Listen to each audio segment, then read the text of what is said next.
some eyebrows. Reince Priebus, chairman of the Republican National Committee, with us now live. How are you, Reince? And good morning and welcome back here to America's Newsroom. What did you think of that comment? Does he have to defend it? No, I think what it's really about is a comment about being decisive, about leadership, and the fact that we don't have a decisive leader in the White House, and that even in difficult times, I think what he's saying is that I've been decisive even in the face of a lot of difficult things happening in Wisconsin. I think that's really what he's talking about, and clearly I think this is another issue that the media is going off on instead of, I think, worrying more about the fact that Hillary Clinton is taking millions of dollars into a foundation while she's Secretary of State from countries like Oman and Saudi Arabia and Algeria. I'll get to that in a moment. More important things to analyze. I'll get that in a moment. Here is an aide to Governor Walker said this on screen. Governor Walker believes our fight against ISIS is one of the most important issues our country faces. He was in no way comparing any American citizen to ISIS. What the governor was saying was when faced with adversity, he chooses strength and leadership. Those are the qualities we need to fix the leadership void this White House has created, end quote. He will talk to Chris Wallace on Sunday. I imagine he'll have more to say about this. But you're saying no big deal? No, I think what I'm saying is that, if you look at the entire answer and you parse out one sentence and try to claim that he's making a comparison to protesters and ISIS, I think is a little ridiculous. You mentioned Hillary Clinton. So did Carly Fiorina. Often, in fact. Listen here. Mrs. Clinton, please name an accomplishment. And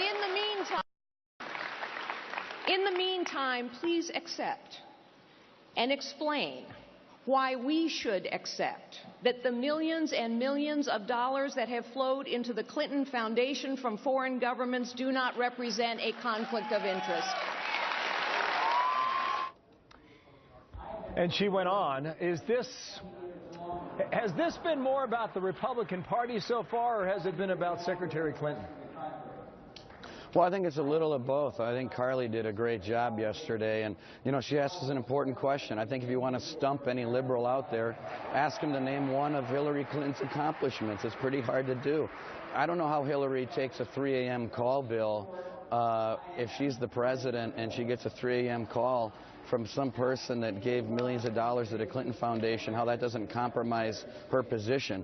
I think that's a much more serious issue to talk about than some of the things that media has been parsing around over the last few days from comments made by our candidates that really don't amount to a whole lot. Well, the State Department is already dismissing it. The fact the process was not followed in this incident does not raise concerns with us.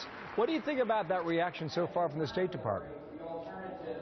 Well, look, if you look at the Obama administration as a whole, whether it be the IRS or Eric Holder and now the State Department, they don't think anything's a big deal. When you're compromising yourself as Secretary of State, when you should be representing our country overseas, but instead you're taking in millions of dollars into your own private foundation, I don't see how that's not a big deal. In fact, I think that the media ought to demand that before she actually files her registration papers for president, that she fully disclose every single nickel that's come into the Clinton Foundation, how the money got there, when it got there, who asked for the check, and where the money is today. Well, are you charging today that she was just traveling to raise money? Well, who knows? It's a possibility because, I know from, I've got to raise money for the Republican Party. Money just doesn't flow in voluntarily many times. Someone has to make the call. Someone has to ask for the money. Someone has to collect the check, give wire transfer information to the person sending the check. It's not that easy, and so there's a lot of people that are involved in this and a lot of fingerprints, and I wouldn't be surprised if Hillary's fingerprints are all over it. Well, we will see more reporting on this and whether or not that is the case. Reince Priebus, in the meantime, enjoy CPAC. Thanks for your time today. You bet.